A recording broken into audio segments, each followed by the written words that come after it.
ട്രംപിന് ആക്ച്വലി ഈ കഴിഞ്ഞ ഇലക്ഷൻ കഴിഞ്ഞ് ഇയാളെ വീട്ടിൽ പോകുമ്പോൾ തന്നെ റിപ്പബ്ലിക്കൻസ് ലീഡേഴ്സ് എല്ലാവരും പറഞ്ഞു ഇയാളിന് മത്സരിക്കത്തില്ല. ഞാൻ അന്നുപോലെ പറഞ്ഞു ഇയാൾ മത്സരിക്കും, കാരണം ജയിലിൽ പോകാതിരിക്കണമെങ്കിൽ മത്സരിക്കാതെ വേറെ മാർഗ്ഗമുണ്ട്. നമ്മുടെ നാട്ടിൽ നിന്നുള്ള അല്ലെങ്കിൽ ഏത് രാജ്യത്തു നിന്നും ഇമിഗ്രൻ്റ് ആയിട്ട് വന്നിരിക്കുന്നവരുടെ സൈക്കോളജിയിൽ ഒരു പ്രശ്നമുണ്ട്. അവർ കൂടുതൽ നാഷണൽ ആണെന്ന് കാണിക്കാനുള്ള ഒരു വ്യഗ്രത കൂടുതലാണ്. ഷേഖ് ഹസീന ഇയാൾ ജയിച്ചപ്പോൾ കത്തെഴുതി, അതുപോലെ തന്നെ ഇമ്രാൻഖാൻ ട്വീറ്റ് ചെയ്തു നിങ്ങളുടെ ഇത് ഇമ്രാൻഖാന് പുറത്തു വരണം, ഷേഖ് ഹസീനയ്ക്ക് അകത്ത് കയറണം. ഒരു പണിയും ചെയ്യാതല്ലേ ബൈഡൻ ജയിച്ചത്, വെറുതെ വീട്ടിലിരിക്കുവായിരുന്നു. ഇയാൾ ചെയ്ത കുഴപ്പം കൊണ്ട് മാത്രമായിട്ട് ബൈഡൻ ചെയ്തത്. കിം ജോങ് ഉന്നുമായിട്ടൊക്കെ സംസാരിക്കാന്ന് പറഞ്ഞാൽ ഒരു അച്ചീവ്മെന്റ് അല്ലേ, മനുഷ്യൻ ചന്ദ്രനിൽ പോകുന്നതിന് തുല്യമല്ലേ. കോവിഡ് നന്നായിട്ട് കൈകാര്യം ചെയ്തു എന്നുള്ള ഒരു കാരണമായിരുന്നു ഇവിടെ പിണറായി വിജയനൊക്കെ വീണ്ടും ജയിക്കാൻ കാരണം. അപ്പോൾ കോവിഡ് നന്നായിട്ട് കൈകാര്യം ചെയ്തിരുന്നെങ്കിൽ ഈസി ആയിട്ട് ട്രംപിന് ജയിക്കാമായിരുന്നു എൻ്റെ അഭിപ്രായം. ഈ ട്രംപ് വരുന്നതുകൊണ്ട് ഇന്ത്യക്ക് എന്തെങ്കിലും ഗുണം ജോ ബൈഡൻ കാണുന്നുണ്ടോ? എന്തെങ്കിലും ഗുണം അല്ലെ ദോഷം അല്ലെ നേട്ടം? രണ്ടും ഇപ്പം പ്രത്യേകിച്ച് കാണാനില്ല. മര്യാദക്ക് എന്നാൽ ഇന്ത്യക്ക് കൊള്ളാം.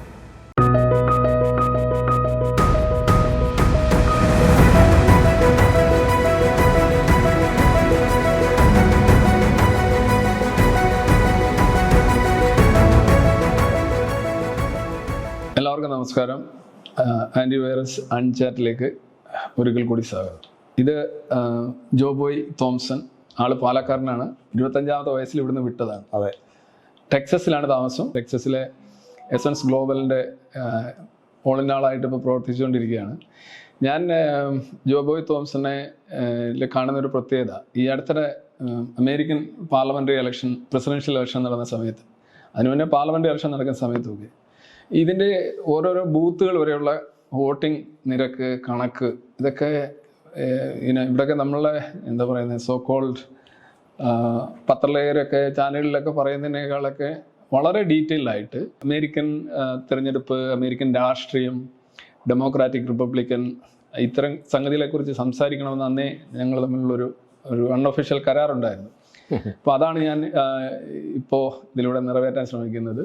എൻ്റെ ആദ്യത്തെ ചോദ്യം, ഇപ്പോൾ ഇലക്ഷൻ കഴിഞ്ഞു, ട്രംപ് വരാനായിട്ട് 2 മാസം, ഇലക്ഷൻ റിസൾട്ട് വന്നിട്ട് ട്രംപ് വരാനായിട്ട് 2 മാസം. ഈ 2 മാസത്തിൻ്റെ സാങ്കേതിക പ്രാധാന്യം എന്താണ്? എന്തുകൊണ്ടാണ് ഈ 2 മാസം ഇപ്പോഴും അമേരിക്ക നിലനിർത്തുന്നത്? അതിലേക്ക് വരുന്നതിന് മുമ്പ് സാറ് എൻ്റെ ഈ പരിപാടിയിലേക്ക് ക്ഷണിച്ചതിൽ സന്തോഷമുണ്ട്, വളരെ നന്ദി. ഈ 20 വരെയുള്ള, അതായത് നവംബർ 5 മുതൽ ജാനുവരി 20 വരെയുള്ള ആ ഒരു വെയിറ്റിംഗ് പീരീഡ് 2 കാരണം കൊണ്ട് അതിൻ്റെ പിന്നുള്ള ചരിത്രം ഞാൻ കൃത്യമായിട്ട് മനസ്സിലാക്കിയിട്ടില്ല. പക്ഷേ ഞാൻ എൻ്റെ ഒരു തോന്നൽ പറയാം. ഈ പല തർക്കങ്ങളും വിഷയങ്ങളും വരാൻ സാധ്യതയുണ്ട് ഇലക്ഷൻ്റെ ഭാഗമായിട്ട്. അവയൊക്കെ കോടതി മുമ്പിലോ അല്ലെങ്കിൽ റീകൗണ്ടിങ് അങ്ങനെയുള്ള കാര്യങ്ങളൊക്കെ ചെയ്ത് പരിഹരിക്കാനുള്ള ഒരു സമയം വേണം.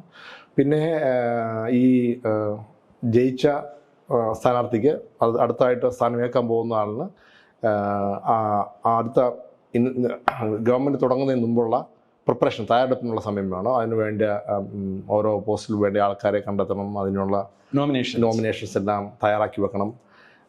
പിന്നെ ഈ വിട്ടുപോകുന്ന ഗവൺമെൻറ്റിന് പുതിയ ഗവൺമെൻറ്റിനെ ഏൽപ്പിക്കാനുള്ള സാധനങ്ങൾ തയ്യാറാക്കാറുണ്ട്. അവർ ഡോക്യുമെൻറ്റ്സ്, അതുപോലെ തന്നെ പോളിസി മാറ്റേഴ്സ്, അതിൻ്റെ ട്രാൻസിഷൻ പറയുന്നത് തന്നെ. അപ്പം ഓരോ 2 പാർട്ടിക്കും, അതായത് ജയിച്ച ആളിനും ഇപ്പോൾ നിലവിൽ വൈറ്റ് ഹൗസിൽ ഇറങ്ങുന്ന ആളിനും ഒരു ട്രാൻസിഷൻ ടീം അവർ ഡെവലപ്പ് ചെയ്യും. എന്നിട്ട് അവർ തമ്മിൽ ഒരു അണ്ടർസ്റ്റാൻഡിങ്ങിൽ ഇന്ന കാര്യങ്ങൾ ഇന്ന ദിവസങ്ങൾ കൈമാറും, ഇന്ന കാര്യങ്ങൾ ഇത്ര താരാറുണ്ട്, ഇത് ഇന്നടത്ത് ഇരിപ്പുണ്ട്, ഇന്നതാണെന്ന് നമ്മുടെ ലോക്കിൻ്റെ നമ്പർ, അങ്ങനെയുള്ള ഡീറ്റെയിൽസൊക്കെ തയ്യാറാക്കി കൈമാറുന്നത്. അത് വളരെ ഒരു ഓർഗനൈസ്ഡ് സിസ്റ്റമാണ്. നമ്മൾ ഇപ്പോൾ ഇന്ത്യയിൽ അങ്ങനെ ഉണ്ടെന്ന് തോന്നുന്നില്ല. ഒരു മറ്റ് ഗവൺമെന്റുകളൊന്നും ഇത്രയും സമയം എടുക്കുന്നില്ല. മേ ബി ഒരാഴ്ച, ഇതിപ്പോൾ 2 മാസം എന്നുള്ളതാണ്. 2 മാസം എന്നുള്ളത് എൻ്റെ അഭിപ്രായത്തിൽ നല്ലൊരു റീസണബിൾ സമയമാണെന്ന് തോന്നുന്നത്. കാരണം കഴിഞ്ഞ പ്രാവശ്യം ഇലക്ഷൻ കണ്ടില്ലേ, തെരഞ്ഞെടുപ്പ് 2020 തെരഞ്ഞെടുപ്പ് കണ്ടിട്ട് എത്ര ദിവസം കോടതി കയറി കടന്നു വിഷയങ്ങളൊക്കെ. അപ്പം ഈ അമേരിക്കയുടെ വലുപ്പവും പണ്ടുള്ള ട്രാൻസ്പോർട്ടേഷൻ സിസ്റ്റം ഒക്കെ വെച്ചുകൊണ്ട് ഏറ്റവും ദൂരപ്രദേശത്ത് നിന്ന് പോലും പിന്നെ വാഷിംഗ്ടൺ DC എത്താനായിട്ടുള്ള യാത്രാ സമയം എല്ലാം കൂടെ കണക്കിലെടുത്താണെന്ന് തോന്നുന്നു. അത് ഒരു ഘടകമാണ്. കാരണം ഈ ജനുവരി 6 ഇത് സർട്ടിഫൈ ചെയ്യാനായിട്ട് എന്താ പറയുന്നത്, ഇലക്ട്രൽ സ്ലേറ്റ് എന്ന് പറയുന്ന ഒരു ഡോക്യുമെൻ്റ് ഉണ്ട്. അത് ഓരോ സ്റ്റേറ്റിൽ നിന്നും അവിടുത്തെ ഒഫീഷ്യൽസ്, സെക്രട്ടറി ഓഫ് സ്റ്റേറ്റ്, അതാത് സ്റ്റേറ്റിൻ്റെ സെക്രട്ടറി ഓഫ് സ്റ്റേറ്റിൻ്റെ നേതൃത്വത്തിലുള്ള ഒരു ഗ്രൂപ്പ് ആണ് സർട്ടിഫൈ ചെയ്യുന്നത്. അവർ അതിന് താഴെ കൗണ്ടുകളിൽ നിന്ന് കൊണ്ടുവന്നിരിക്കുന്ന റിപ്പോർട്ട് മുഴുവൻ വെരിഫൈ ചെയ്ത്, കൗണ്ടുകളിൽ നിന്ന് റിപ്പോർട്ട് കൊടുക്കുന്നതിന് മുമ്പ് അവരെല്ലാം അവിടുത്തെ അതോറിറ്റീസ് അത് മുഴുവൻ പഠിച്ച് അതിനകത്ത് തർക്കങ്ങളുണ്ടെ പരിഹരിച്ച് അടുത്ത സ്റ്റേജിലോട്ട് വിട്ട് അവിടുന്ന് വേണം സ്റ്റേറ്റ് ഇലക്ട്രൽ കോളേജിനെ റെപ്രസെന്റ് ചെയ്യുന്ന ആൾക്കാരെ സെലക്ട് ചെയ്യണം. അവർ ഫിസിക്കലി ഇവിടെ വരണം. വോട്ടെണ്ണൽ തന്നെ ഇപ്പോഴും പൂർത്തിയായിട്ടില്ല. ഇപ്പോഴും നോക്കുമ്പോൾ ചെറിയ ശതമാനക്കണക്ക് അങ്ങോട്ടും ഇപ്പൊ 49-50 താഴെ വന്നു. ട്രംപ് 50% താഴെ വന്നു. ഒരു ഘട്ടത്തിൽ 51.7 വരെ ഉണ്ടായിരുന്നു. അപ്പൊ ഈ ട്രാൻസ്പോർട്ടേഷന്റെ ലോജിസ്റ്റിക്സ് പണ്ടൊരു വിഷയമായിരുന്നു, ഇപ്പൊ ഒരു വിഷയമല്ല.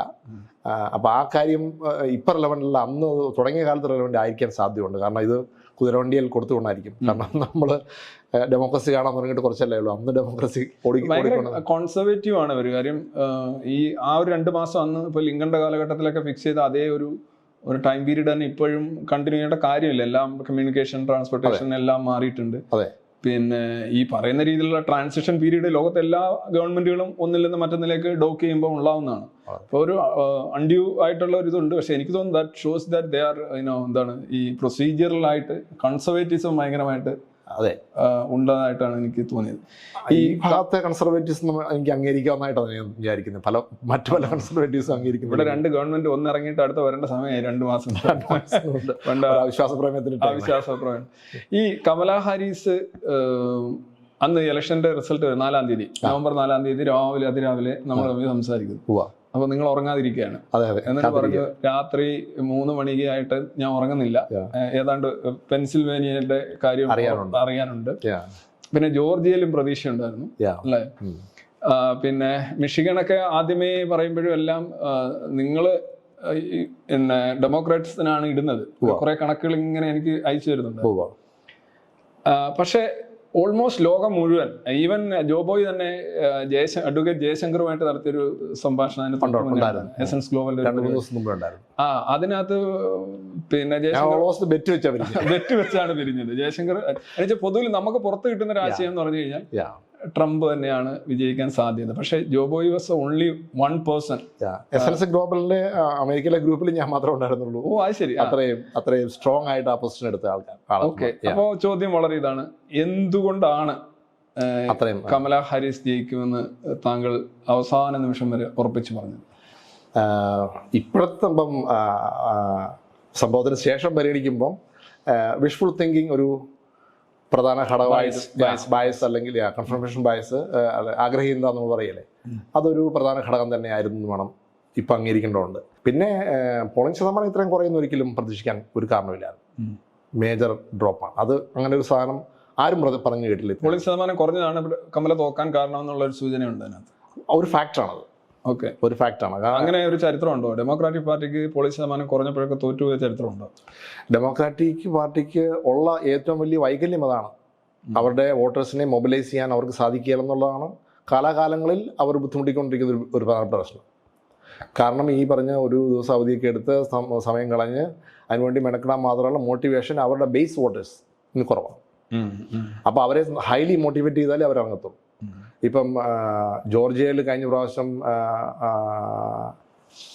വീട്ടിൽ കയറി ആളെ പിടിച്ചുകൊണ്ട് വരികയായിരുന്നു. 2020 ഒരു അഡ്വാൻറ്റേജ് അവർക്കുണ്ടായിരുന്നത് മെയിലിംഗ് വോട്ട്സ് വളരെ വ്യാപകമായിട്ട് നടപ്പിലാക്കാൻ കഴിഞ്ഞു. കോവിഡ് ഉണ്ടായിരുന്നു. അപ്പം പല സ്റ്റേറ്റുകളിലും അത് ഒരു സഹായ ഘടകമായിരുന്നു മെയിലിംഗ് വോട്ട്. അപ്പോൾ ഈ വർഷം മെയിലിംഗ് വോട്ടുകൾ വളരെ റെസ്ട്രിക്ട് ചെയ്തു അങ്ങനെയുള്ള സ്റ്റേറ്റുകൾ. അപ്പോൾ അതൊരു ഡിസഡ്വാൻറ്റേജ് ആയിട്ട് ഒരു പരാധീനതയായിട്ട് വന്നവർക്ക്.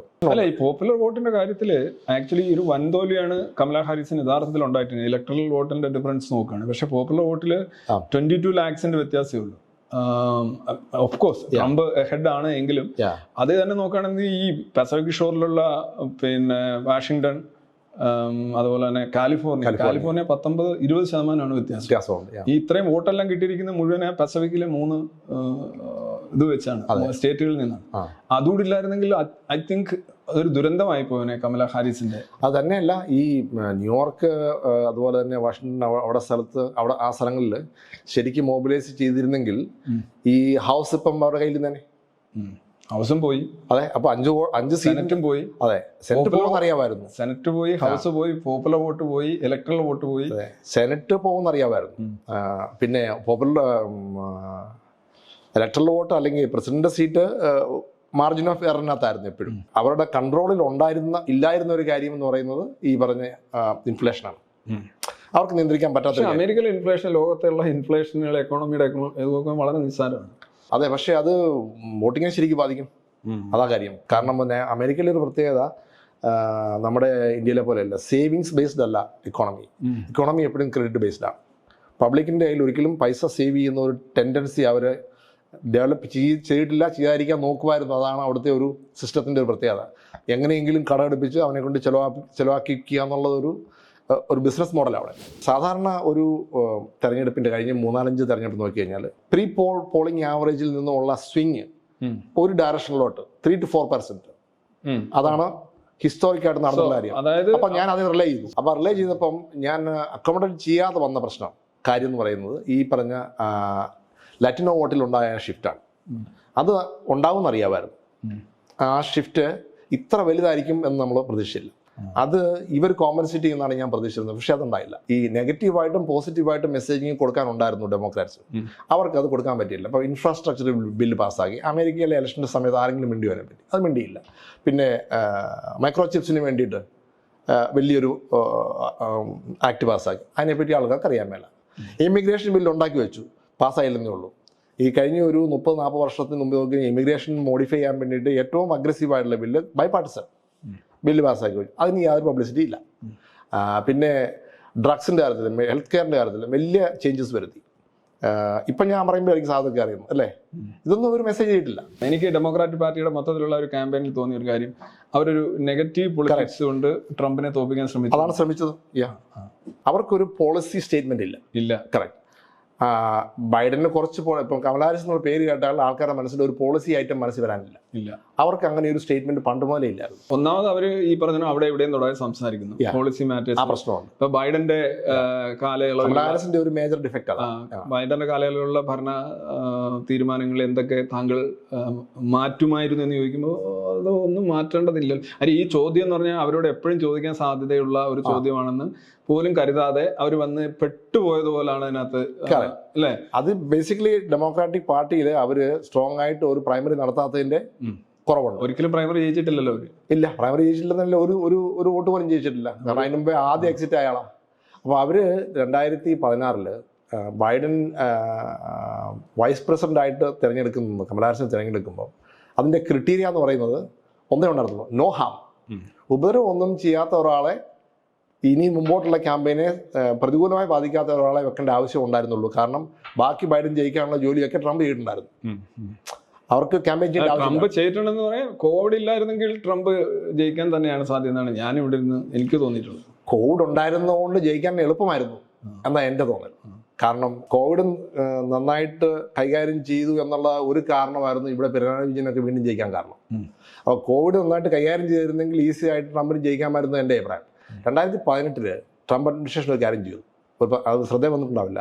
അതായത് പാൻഡമിക് റെസ്പോൺസ് ടീം എന്ന് പറയുന്ന ഒരു ഗ്രൂപ്പുണ്ട്, ഒരു യൂണിറ്റ് ഉണ്ട് അവരുടെ ഹെൽത്ത് ഡിപ്പാർട്ട്മെൻറ്റിൽ, US ഹെൽത്ത് ഡിപ്പാർട്ട്മെൻറ്റ്. അത് ഡിസ്മാൻഡിൽ ചെയ്തു 2018. 2019 ലാസ്റ്റ് എന്താ പറയുന്നത്, നവംബറൊക്കെ ആകുമ്പോഴത്തേക്കും കോവിഡ് വന്നു തുടങ്ങി യൂറോപ്പിലോട്ട്. അപ്പോൾ സ്വാഭാവികമായിട്ട് നമ്മൾ എന്താ ചെയ്യുക, ആ ഡിസ്മാൻഡിൽ ചെയ്ത് യൂണിറ്റ് റീഇൻസ്റ്റേറ്റ് ചെയ്യുക. കാരണം പാൻഡമിക് വരുന്നത് നമുക്കറിയാം. അത് ചെയ്തില്ല. പിന്നെ അടുത്തതായിട്ട് ചെയ്യാവുന്ന എന്താണ്, ഇതിന് വേണ്ട പ്രിപ്പറേഷൻസ് നടത്തുക. അതും ചെയ്തില്ല. പിന്നെ ഒരു ഫെബ്രുവരി ആയപ്പോഴത്തേക്കും ഒരു ഇൻ്റർവ്യൂ വന്നു, ഒരു ബോബ് വുഡ്വേർഡ് എന്ന് പറയുന്ന ഒരു ജേർണലിസ്റ്റിൻ്റെ ഇൻ്റർവ്യൂവിനകത്ത്. അതിപ്പം ഓഡിയോ ക്ലിപ്പ് കേൾക്കാനുണ്ട്. അതിനകത്ത് അങ്ങർക്ക് ആക്ച്വലി ഇൻ്റലിജൻസ് റിപ്പോർട്ട് സീരിയസ് ആയിട്ട് കൊടുത്തിട്ടുണ്ട്. ഇതൊരു മേജർ ക്രൈസിസ് ആണ്, ഇത് ഹാൻഡിൽ ചെയ്യേണ്ടതാണ്, നേരത്തെ ഹാൻഡിൽ ചെയ്യേണ്ടതാണെന്നുള്ളതും US intelligence national security issue ആണ് എന്ന് പറഞ്ഞു കൊടുത്തിട്ടുണ്ട് US ഇൻ്റലിജൻസ്. അപ്പോൾ പുള്ളി എന്ത് ചെയ്തു, പുള്ളിയുടെ നിലപാട് തിരുത്താൻ തയ്യാറില്ല. ഈ ട്രംപിൻ്റെ ഒരു നീസുണ്ട്, മേരി ട്രംപ്. അവർ പറയുന്നത് ട്രംപിന് ഈ ഒരു കാര്യം തിരുത്തുക എന്ന് പറഞ്ഞാൽ അതൊരു വീക്ക്നെസ് ആയിട്ടാണ് അവരുടെ ഫാമിലിയിലെ ഹിസ്റ്ററി പറയുന്നത്. അതൊരു മനഃശാസ്ത്രപരമായ വൈകല്യമാണെന്ന് ഈ സ്ത്രീ ഇടയ്ക്ക് പറയുന്നത് കേൾക്കാം. അത് വളരെ കറക്റ്റായിട്ടാണ് അവിടെ ഭവിച്ചത്. ഇങ്ങേർക്ക് ഈസി ആയിട്ട് ജയിക്കാവുന്ന ഇലക്ഷനായിരുന്നു ട്രംപിന്. അയാൾ കയ്യിലിരിപ്പുകൊണ്ട് തോറ്റ. ഇപ്പോൾ കയ്യിലിരിപ്പുണ്ടാണോ ജയിച്ചത്? ഇവരുടെ കയ്യിലിരിപ്പുണ്ട് ജയിച്ചത്, ഡെമോക്രാറ്റ്സിന്റെ. അപ്പോൾ ഓക്കെ, ശരി. അന്ന് കയ്യിലിരിപ്പുണ്ട് തോറ്റ്, ഇന്ന് ഡെമോക്രാറ്റ്സിന്റെ കയ്യിലിരിപ്പുണ്ട് ജയിച്ചു. പക്ഷേ ഈ സിൽവസ്റ്റർ സ്റ്റാലൻ തന്നെ പറഞ്ഞ പോണം, ഞാൻ ഒരുപാട് റോളുകളൊക്കെ സിനിമയിൽ ചെയ്തിട്ടുണ്ട്, പക്ഷെ ഇതേപോലെ ഒരു കംബാക്ക് ഡെഡ് ആൻഡ് ഔട്ട് എന്നുള്ള കണ്ടീഷനിൽ നിന്ന് ഒരു അമേരിക്കൻ പ്രസിഡന്റിലേക്ക് ഇത്രയധികം കേസുകളും ഒക്കെ ആയിട്ട് തിരിച്ചു വരിക എന്ന് പറയുന്നത് ഒരു കൈൻഡ് ഓഫ് എന്താ പറയുക അത്ഭുതം പോലെയാണ് സ്റ്റാലൻ വിലയിരുത്തിയത്. പക്ഷെ ട്രംപ് ഇപ്പോഴും ഒരു അമേരിക്കയെ സംബന്ധിച്ചുള്ള ഏറ്റവും വലിയൊരു ദുരന്തമായിരിക്കും എന്നാണ് ജോബോയ് കരുതുന്നത്. എന്തുകൊണ്ടാണ്? ഈ അത് മനസ്സിലാക്കണമെങ്കിൽ ഈ 2020 ഇലക്ഷന് ശേഷം നടന്ന കുറേ വിഷയങ്ങൾ മനസ്സിലാക്കേണ്ടതാണ്. ഇപ്പം January 6 നടന്ന ക്യാപിറ്റൽ അറ്റാക്ക് എന്ന് പറഞ്ഞാൽ യഥാർത്ഥത്തിൽ അതിൻ്റെ പേരിലുണ്ടായ കേസിൻ്റെ ഉള്ളടക്കം എന്ന് പറയുന്നത് ക്യാപിറ്റൽ അറ്റാക്ക് അല്ല. അതായത് നവംബർ ഇലക്ഷൻ കഴിഞ്ഞതിന് ശേഷമുള്ള ദിവസങ്ങളിൽ ഈ സ്വിംഗ് സ്റ്റേറ്റുകളിലെ പല സ്റ്റേറ്റുകളിൽ നിന്നും ഇവർ തോൽക്കുമെന്നുള്ള അവസ്ഥ അറിയാവുന്ന വരുന്നതുകൊണ്ട് ഇലക്ഷൻ മുമ്പ് തന്നെ തയ്യാറെടുപ്പുകളുണ്ടായിരുന്നു ഇതിനെ എങ്ങനെ അട്ടിമറിക്കാമെന്നുള്ളത്, ഈ തെരഞ്ഞെടുപ്പ് എങ്ങനെ അട്ടിമറിക്കാമെന്നുള്ളത്. ആ തെരഞ്ഞെടുപ്പ് അട്ടിമറിക്കാൻ വേണ്ടിയിട്ട് ഇവരെന്ത് ചെയ്തു, 7 സ്റ്റേറ്റുകളിൽ നിന്നും മുമ്പേ പറഞ്ഞില്ലേ ഈ ഇലക്ട്രൽ സ്ലേറ്റ് അത് വേറെ ഉണ്ടാക്കി അവർ ഓൾട്ടർനേറ്റ് സ്ലേറ്റ് എന്ന് പറയുന്നു, ജസ്റ്റിസ് ഡിപ്പാർട്ട്മെൻറ്റ് ഫേക്ക് സ്ലേറ്റ് എന്നാണ് ഇതിനകത്ത് പറയുന്നത്, ചാർജിങ്ങിനകത്ത് പറയുന്നത്. അങ്ങനെ 7 സ്റ്റേറ്റിൽ നിന്ന് ഉണ്ടാക്കി ഇത്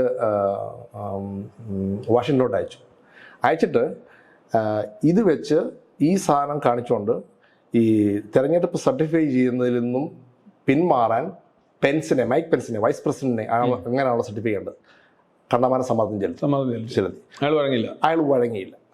അപ്പം ബേസിക്കലി ഇതൊരു കൂ അറ്റംപ്റ്റ് ആണ്. അപ്പോൾ അവർ പിന്നെ ചെയ്ത കാര്യം എന്ന് വെച്ച് കഴിഞ്ഞാൽ ആൾക്കാരെ കൂട്ടി അവിടെ ബഹളം ഉണ്ടാക്കി. അതിൻ്റെ ഗെയിം എന്താണെന്ന് വെച്ചാൽ ഈ തർക്കങ്ങളുടെയുള്ള ഇത് ചർച്ചയ്ക്ക് വരിക കോൺഗ്രസ്സിൽ ജോയിന്റ് ഹൗസ് സെനറ്റിൻ്റെയും ഹൗസിൻ്റെയും ഇതിനകത്ത് ചർച്ച ചെയ്ത് അവസാനം ഇത് ഇലക്ട്രൽ സ്ലേറ്റുകൾ ഉപയോഗിക്കാതെ പ്രസിഡന്റിനെ തിരഞ്ഞെടുക്കാൻ ഒരു സ്കീമുണ്ട്. അത് സ്റ്റേറ്റുകളുടെ റെപ്രസെൻറ്റേഷൻ അനുസരിച്ചിട്ടാണ്. അത് റിപ്പബ്ലിക്കൻ പാർട്ടി അഡ്വാൻറ്റേജിലാണ് നിൽക്കുന്നത്, മനസ്സിലായോ?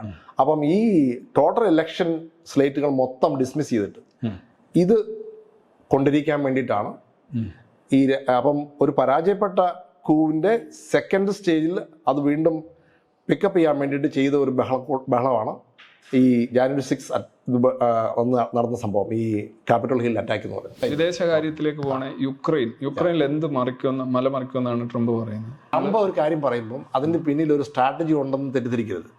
പുള്ളി വായി തോന്നുന്നത് കൊതയ്ക്ക് പാട്ടെന്ന് പറയുന്ന ഒരു സ്വകാരണം എന്തെങ്കിലും പറയാം, പിന്നെ അത് ചർച്ചയ്ക്കാക്കുക.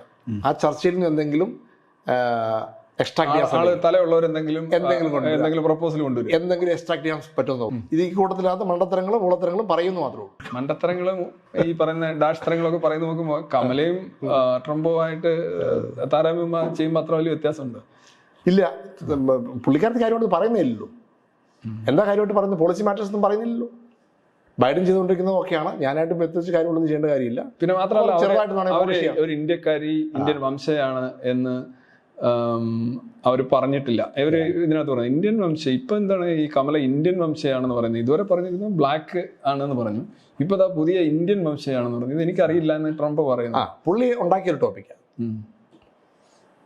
പുള്ളി ചർച്ചയ്ക്ക് ഇന്ത്യൻസിനോടോ ഇന്ത്യൻ കോസിനോടോ യാതൊരു കമ്മിറ്റ്മെന്റും ഇല്ലാത്ത ഒരാളായിട്ടാണ് കമല പൊതുവിൽ വിലയിരുത്തപ്പെടുന്നത്. ഈ അമേരിക്കയിൽ നാഷണലൈസ് ചെയ്തിട്ടുള്ള എല്ലാവരുടെയും ഒരു പൊതു അവസ്ഥ അങ്ങനെയാണ്. അതായത് അവരുടെ ഒറിജിനലിനോട് വലിയൊരു അട്രാക്ഷൻ കാണിക്കുന്നത്. പക്ഷേ അവർ വളരെ തുളസി ഗാബാർഡൊന്നും അങ്ങനെ അല്ലല്ലോ. തുളസി ഇവിടുത്തെ ഒറിജിൻ അല്ലല്ലോ. ഇവിടുത്തെ ഒറിജിൻ അല്ല. അപ്പൊ വേറെ അട്രാക്ഷനാ. മറ്റേ പുസ്തകം വഴിക്കുള്ള വരവാ. പുള്ളി ഹിന്ദുമതം സ്വീകരിച്ച ആദ്യത്തെ കോൺഗ്രസ് മെമ്പറാണ്. ഭഗവത്ഗീതയില് അതാണല്ലോ ഇവരൊന്നും പറയുന്നത്. ഇവര് ഇന്ത്യൻ വംശജയാണ്, അമ്മ ഇന്ത്യക്കാരിയാണെന്ന് പറയുന്നു, ചെന്നൈ ആണെന്ന് പറയുന്നു. പക്ഷെ ഇവര് അച്ഛനോ അമ്മയോ ഇന്ത്യക്കാരല്ല. പക്ഷെ എന്നിട്ടും കൾച്ചറലായിട്ട് ഐഡന്റിഫൈ ചെയ്യുന്നു, റിലേറ്റ് ചെയ്യുന്നു. അപ്പം കമലയെ അത്ര ഗുണം പോലും ഇല്ല എന്നുള്ള രീതിയിലാണ് അത്. ഈവൻ തുളസി ഗാബാർഡിനോട് തന്നെ ചോദിക്കുന്നുണ്ടല്ലേ ചില ഇന്റർവ്യൂകളിൽ. എന്നിട്ട് അവർ പറയുന്നത് നിങ്ങൾ തന്നെ കണ്ടെത്തിക്കൊള്ളൂ എന്നാണ് അവർ പറയുന്നത്. അതെ, അവർക്ക് ഭയങ്കരമായിട്ട് മോഡിയായിട്ട് ഭയങ്കര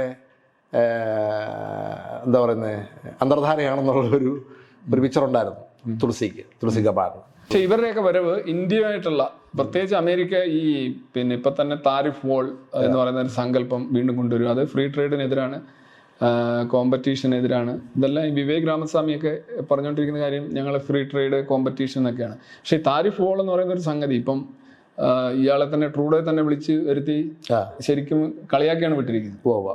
ഇന്ത്യയെ സംബന്ധിച്ചിടത്തോളം ഇന്ത്യ കഴിഞ്ഞ വർഷത്തെ നോക്കുകയാണെന്നുണ്ടെങ്കിൽ ഇന്ത്യ സർപ്ലസ് ആണ്, ട്രേഡ് സർപ്ലസ് ആണ് USA ആയിട്ട്. അപൂർവ രാജ്യങ്ങൾ അല്ല കുറെ രാജ്യങ്ങൾ, ഈവൻ വിയറ്റ്നാം ട്രേഡ് സർപ്ലസ് ആണ്. അപ്പം ഈ തേർഡ് വേൾഡ് കൺട്രീസ് അല്ലെങ്കിൽ ഡെവലപ്പിംഗ് കൺട്രീസ് പലതും ട്രേഡ് സർപ്ലസ് നിൽക്കുന്ന സമയത്ത് ഈ താരിഫ് വോൾ ഉയർത്തി കഴിഞ്ഞു കഴിഞ്ഞാൽ നമ്മളുടെ പ്രോഡക്റ്റുകൾ കൂടുതൽ അനാകർഷകമാകും. അത് ആകർഷകമാണെങ്കിൽ ഞാൻ ആദ്യം പറഞ്ഞ് സംഭവിക്കണം, അതായത് ഇതിന്റെ പ്രൊഡക്ഷൻ വേറെ സ്ഥലത്തോട്ട് മൂവ് ചെയ്യണം, ഇതിന്റെ സോഴ്സിങ് അത് മൂവ് ചെയ്യാൻ മാത്രം ഉയരത്തിൽ താരിഫ് ഉയർത്തണം. അതുണ്ടായാൽ വലിയ കൊളാപ്സ് ആണ്, സാധനം ഷോർട്ടേജ് ആവും. കാരണം അവിടെ ഉത്പാദനം തുടങ്ങണമെങ്കിൽ ഒരു സുപ്രാ തുടങ്ങാൻ പറ്റുമോ? ഇല്ല. അപ്പം സ്കേസിറ്റി എന്തുണ്ടാക്കും? പ്രൈസ് കൂട്ടും. ഇനിയിപ്പോൾ അതുണ്ടായാലും ധരിച്ചു അത്രയും ലെവലിൽ താരിഫ് കൂട്ടിയില്ലെങ്കിൽ എന്ത് സംഭവിക്കും? സെല്ലർ പ്രൈസ് അഡ്ജസ്റ്റ് ചെയ്യും. അപ്പോൾ ഈ രണ്ട് കേസിലും ആരാ സഫർ ചെയ്യുന്നത്? രണ്ട് കേസിലും അമേരിക്കൻ പോപ്പുലേഷനാണ് സഫർ ചെയ്യുന്നത്. അതുകൊണ്ട് ഈ താരിഫ് അഗ്രസീവായിട്ട് വർക്ക് ചെയ്യാനായിട്ട് കഴിഞ്ഞാൽ തീർച്ചയായിട്ടും ചൈനയെ പോലുള്ള രാജ്യങ്ങൾ തിരിച്ച് പ്രതികരിക്കും. അവര് പല രീതിയിലും അവർക്ക് പ്രതികരിക്കേണ്ട കാര്യമില്ലെന്ന് എന്റെ അഭിപ്രായം. അവർക്ക് പക്ഷേ കൺട്രീസിലേക്ക് കാനഡയോടും കാനഡ ആയിട്ടുള്ള ഒരു പൊളിറ്റിക്കൽ ഗെയിമാണ്, മോർ ഓഫ് ഒരു ഈഗോ ഗെയിമാണ് നടന്നുകൊണ്ടിരിക്കുന്നത്. അതൊരു പോളിസി മാറ്ററായിട്ട് ഞാൻ കാണുന്നേ ഇല്ല. എന്താണ് യുക്രൈൻ ചെയ്യാൻ പോകുന്നത്? ജോൺ ബോൾട്ടൺ എന്ന് പറഞ്ഞിട്ട് ട്രംപിന്റെ അഡ്മിനിസ്ട്രേഷനിൽ ആദ്യത്തെ 2 വർഷം നാഷണൽ സെക്യൂരിറ്റി അഡ്വൈസർ ആയിരുന്നു. ഞാൻ എപ്പോഴും ഈ വിഷയത്തിൽ ആശ്രയിക്കുന്നത് പുള്ളിയുടെ പൊസിഷനാണ്. പുള്ളി പറയുന്നത് ട്രംപ് 2020 ജയിച്ചിരുന്നെങ്കിൽ യുക്രൈൻ വാറില്ല, പുട്ടിന് വേണ്ടിയത് കൊടുക്കുമായിരുന്നു ഫ്രീ ആയിട്ട്. ഏത് യുക്രൈൻ്റെ കഷ്ണം വേണോ എന്നാ മോനെ എടുത്തോ എന്ന് പറഞ്ഞ് ട്രംപ് വാങ്ങിച്ചു കൊടുക്കുമായിരുന്നു, ഗിഫ്റ്റായിട്ട് കൊടുക്കുമായിരുന്നു. വേണേ യുക്രൈൻ മൊത്തമായിട്ട് ഗിഫ്റ്റായിട്ട് കൊടുക്കുമായിരുന്നു. അത് എക്സാജറേറ്റഡ് വാക്കാണ്, എന്നാലും പറയാതെ അത് സാധിക്കുമായിരുന്നു. ഇപ്പോൾ അതങ്ങനെ സാധിക്കുമെന്ന് ചോദിച്ചാൽ ഇല്ല. പക്ഷെ അതിനോട് അടുത്ത് സാധിക്കാൻ സാധ്യതയുണ്ട്. അതായത് US-ന്റെ സപ്പോർട്ട് ഇൻപുട്ട് നിന്ന് കഴിയുമ്പോഴത്തേക്കും ഇത് കോംപ്രമൈസിലോട്ട് വരാതെ പിന്നെ സെലൻസിക്ക് മാർഗമില്ല. അപ്പോൾ ടേംസ് ആരാ സെറ്റ് ചെയ്യുന്നത്? NATO മൈനസ് US എന്ന് പറയുന്നത് ഈ ഒരു വാർ മുമ്പോട്ട് കൊണ്ടുപോകാൻ സഹായിക്കുന്ന ഘടകമല്ല, സാധിക്കും തോന്നുന്നില്ല. അത്രയും മാത്രം ഇൻപുട്ട് കൊടുക്കാൻ മറ്റവർക്ക് കഴിയില്ല, ബാക്കി റിമൈനിങ് നെറ്റ്വർക്ക് കഴിയത്തില്ല. ഇസ്രായേലിന്റെ കാര്യത്തിലും ട്രംപ് വന്നു കഴിഞ്ഞാൽ പ്രത്യേകിച്ച് ഇപ്പൊ സെറ്റിൽമെന്റ്, വെസ്റ്റ് ബാങ്കിലുള്ള സെറ്റിൽമെന്റുകൾ, പിന്നെ ഗോലാൻ ഹൈറ്റ്സ്, ഇപ്പൊ തന്നെ ഉള്ള അനക്സേഷൻസ് മുഴുവൻ, അതുപോലെ തന്നെ ഗാസയെ 2-3 കഷ്ണമാക്കുക, അതിന്റെ നടുക്കൂടെ ഇതുണ്ടാക്കുക. ഇതിന് അതുപോലെ തന്നെ ദക്ഷിണ ലെബനനിലേക്ക് ഇവർ കയറിപ്പോയിട്ടുണ്ട്, IDF. അവിടെ നിന്നൊക്കെ പിൻവാങ്ങുക എന്നുള്ളത് ചിലപ്പം മൊത്തത്തിൽ ഈ എന്താണ് പറയുന്നത്, bigger larger Israel, greater Israel എന്നുള്ള ഒരു സങ്കല്പത്തിന് അനുകൂലമായ ഒരു തീരുമാനമായിരിക്കും. നമുക്ക് ഈ ഇൻഡിപെൻഡന്റ് ഓഫ് ട്രംപ് ഈ വിഷയം നോക്കാം. ഏതാണ് ബെസ്റ്റ് കേസ് സിനാരിയോ? ഇത് റിലീജിയസ് മാറ്ററൊക്കെ നമുക്ക് മാറ്റി വെക്കാം, ഇത് റിയൽ എസ്റ്റേറ്റ് മാറ്ററാണ്, അങ്ങനെ അത് സെറ്റ് ചെയ്ത് കളയാം. അതാണ് ഏറ്റവും ബെസ്റ്റ് സിനാരിയോ. അതിന് ഇടയ്ക്കുള്ള ഒരു സിനാരിയോ എന്ന് പറഞ്ഞാൽ അവിടുത്തെ റീജിയണൽ അറബ് കൺട്രീസും UN-ഉം ഒക്കെ ചേർന്ന് സെക്യൂരിറ്റി ഗ്യാരണ്ടി ചെയ്തുകൊണ്ട് ഒരു സൊല്യൂഷൻ ഉണ്ടാകും. ഇനി അല്ലെങ്കിൽ വേഴ്സ്റ്റ് കേസ് സിനാരിയോ ഏതാണ്? ഇത് ഇസ്രായേൽ നിയന്ത്രിക്കുന്ന ഒരു പ്രദേശമായിട്ട് മാറും. ഇതിനകത്ത് ആദ്യത്തെ കാര്യം നടക്കുകയില്ല. ഏത് റിയൽ എസ്റ്റേറ്റ് മാറ്ററായിട്ട് ട്രാൻസ്ഫോം ചെയ്യുന്ന കാര്യം നടക്കുകയാണ്. ഈ മിഡിൽ ഓപ്ഷൻ എന്ന് പറയുന്നത് ഇപ്പോഴത്തെ അവസ്ഥയിൽ അതിനുള്ള നെഗോഷിയേഷൻസ് കാണുന്നില്ല. അതായത് UN-ഉം ബാക്കി എല്ലാവരും കൂടി സെക്യൂരിറ്റി പ്രൊവൈഡ് ചെയ്യാമെന്നുള്ള സാധ്യതയെ പറ്റി ഇപ്പോൾ അതിനുള്ള സ്കോപ്പ് കാണുന്നത്. ഈ വേഴ്സ്റ്റ് കേസ് സിനാരിയോക്ക് ഇപ്പോൾ പോസിബിലിറ്റി ഉള്ളത് ഇപ്പം ട്രംപ് അല്ല, ആരാണെങ്കിലും അത് പറ്റുള്ളൂ. ഇപ്പോൾ ട്രംപ് വന്നു കഴിഞ്ഞാൽ അയാൾ പറഞ്ഞു, ഞാൻ വരുന്നവരെ നിങ്ങൾ കാത്തിരിക്കാൻ പാടില്ല, ഞാൻ വന്നു കഴിഞ്ഞാൽ എന്താണ് ഹെൽ ആയിരിക്കും നിങ്ങളെ സംബന്ധിച്ച്, അതുകൊണ്ട് പിന്നെ ഹോസ്റ്റേഴ്സിനെ എത്രയും പെട്ടെന്ന് വിട്ടിട്ടോ. അത് എങ്ങനെ പുള്ളിക്ക് സാധിക്കും? ഇപ്പോഴും ഹോസ്റ്റേജ് ഡീല് നടക്കാതിരിക്കുക, ഇനി 20 ദിവസമേ ഉള്ളൂ. അപ്പം എങ്ങനെയാണ് ഈ ഹോസ്റ്റേഴ്സിനെ അമേരിക്ക ഇപ്പൊ ഇസ്രായേലിന് അത്രയും എഫിഷ്യന്റ് ആയിട്ട് അത് അമേരിക്കയ്ക്ക് ദൂരെ നിന്നുകൊണ്ട് ചെയ്യാൻ പറ്റുമെന്ന് എനിക്ക് തോന്നുന്നില്ല. കാരണം അത് ഈ പുള്ളി പറയുന്ന മൈനർ ഡീറ്റെയിൽസ് ഒക്കെ ഇങ്ങനെ പറയുന്നതാണ്. അതിന്റെ പിന്നിലൊന്നും ഒരു ആക്ഷൻ പ്ലാൻ ഒന്നും ഉണ്ടെന്ന് എനിക്ക് തോന്നുന്നില്ല. എന്തായാലും വിളിച്ചു പറയാം, അതിനകത്ത് എന്തെങ്കിലും ഉരുത്തിരിഞ്ഞ് വരുവാണെങ്കിൽ അത് വെക്കുക, ഇല്ലെങ്കിൽ വേറെ എന്തെങ്കിലും വിളിച്ചു പറയാം. അങ്ങനെ വർക്ക് ചെയ്യുന്നത്. He is not serious about things you say. Nothing. According to Bolton, he is serious about only one thing. Himself. ഈ ആഗോളതാപനവുമായിട്ട് ബന്ധപ്പെട്ട വിഷയത്തിൽ എന്തായിരിക്കും ഒറ്റ വാക്കിൽ പറഞ്ഞു കഴിഞ്ഞാൽ പുള്ളിയുടെ പ്രസിഡൻസി കൊണ്ട് അമേരിക്കയ്ക്കും അതും പ്രസിഡന്റ് ട്രംപിന്റെ അല്ല, റിപ്പബ്ലിക്കൻ പ്രസിഡൻസി ആണെങ്കിൽ രാഷ്ട്രത്തിനും ലോകത്തിനും വലിയ നഷ്ടമായിരിക്കും. ഓക്കെ, ഒരു 4 വർഷം നമ്മൾ പുറകോട്ട് പോകും. ഈ ദിശയിലുണ്ടാക്കിയ മുന്നേറ്റം, ലോകരാഷ്ട്രങ്ങൾ ഉണ്ടാക്കിയ മുന്നേറ്റം ശാസ്ത്രീയമായിട്ട് പുറകോട്ട് പോകും. ആഗോളതാപനത്തിന്റെ വിഷയം എന്താ, ക്ലൈമറ്റ് സയൻസ് എന്താണ് എന്നുള്ള ഒരു ഡെഫിനേഷൻ പോലും ഇല്ലാതെ ഇവർ പറയും. ഞാൻ പല ആൾക്കാർ സംസാരിച്ചിട്ടുണ്ട്, ഇതെല്ലാം നാച്ചുറലാണ്. അപ്പോൾ നിങ്ങൾ എന്താ ക്ലൈമറ്റ് സയൻസിനെ പറ്റി മനസ്സിലാക്കുന്നത്? How do define that? അപ്പം അവർക്ക് മറുപടിയില്ല. എന്താണ് യഥാർത്ഥത്തിൽ നടക്കുന്നത്, ഇത് ഹ്യൂമൻ ആക്ടിവിറ്റി കൊണ്ട് ക്ലൈമറ്റ് ചേഞ്ച് ആക്സലറേറ്റ് ചെയ്തിട്ടുണ്ട് എന്നുള്ളതിൻ്റെ എവിഡൻസ് ഇഷ്ടംപോലെ ഉണ്ട്. അത് ഇൻഡസ്ട്രിയൽ റെവല്യൂഷൻ പോലുള്ള ഈ ടെമ്പറേച്ചറിന്റെ ആക്സലറേഷൻ കാണാൻ പറ്റുന്നുണ്ട്. അപ്പൊ അത് മനസ്സിലാക്കാതെ ഇവർ ഇത് ഡിക്ലൈൻ ചെയ്യുന്നത്, ഡിനൈ ചെയ്യുന്നു. ഇങ്ങനെ സയൻസ് മനസ്സിലാക്കാതെയാണ് സയൻസ് തള്ളിക്കളയുന്നത്. ഈ ട്രംപ് വരുന്നതുകൊണ്ട് ഇന്ത്യക്ക് എന്തെങ്കിലും ഗുണം ജോ ബൈഡൻ കാണുന്നുണ്ടോ? എന്തെങ്കിലും ഗുണം അല്ലെ ദോഷം അല്ലെ നേട്ടം? രണ്ടും ഇപ്പം പ്രത്യക്ഷിച്ച് കാണാനില്ല. മര്യാദക്ക് എന്നാൽ ഇന്ത്യക്ക് കൊള്ളാം. അപ്പം ആ പുള്ളിയുടെ ഇൻഡസ്ട്രി എങ്ങനെ ബാധിക്കുന്നിരിക്കും.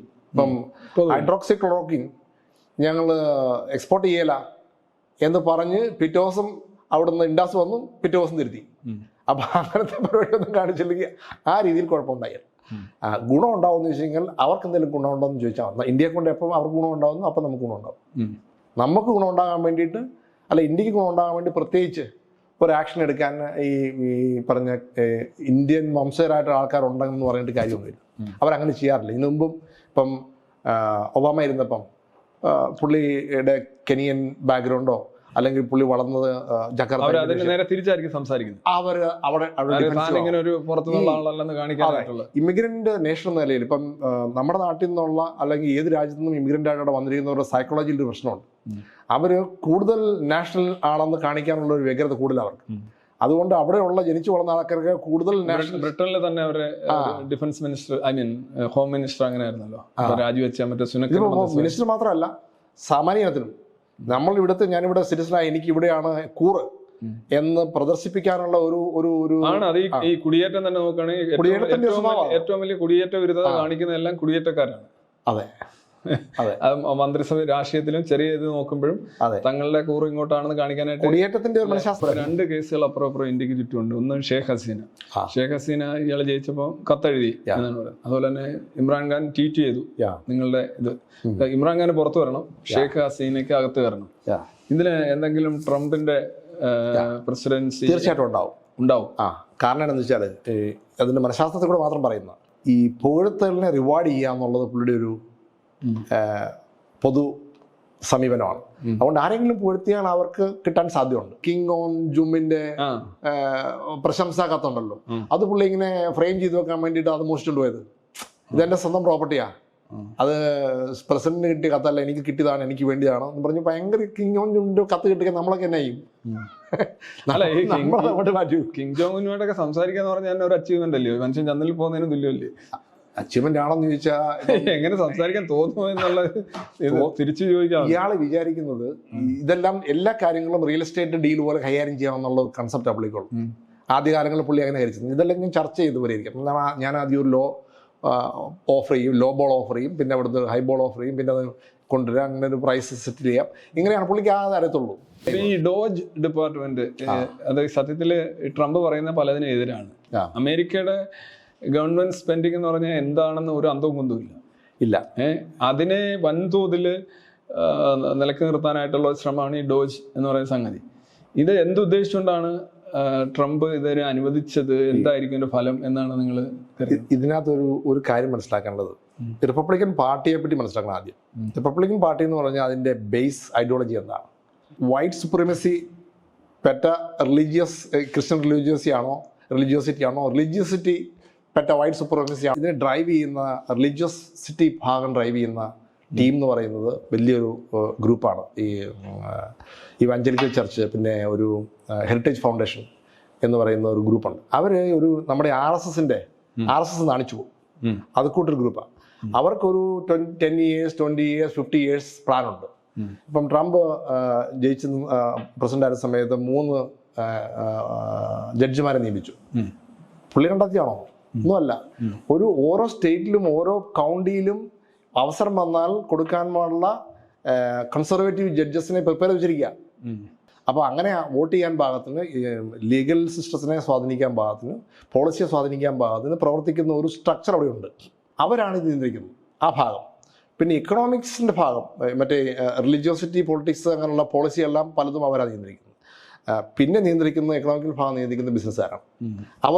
ഇവരാണല്ലോ ഫണ്ട് ചെയ്യുന്നത്. പോളിസികളിൽ പലതും ഈ ഡ്രാഫ്റ്റ് ചെയ്യുന്നത് പോലും എന്താ പറയുന്നത്, നമ്മുടെ ഇവിടെ വലിയൊരു പാതകമായിട്ടാണ് ഈ ക്യാമ്പയിനിങ് അല്ലെങ്കിൽ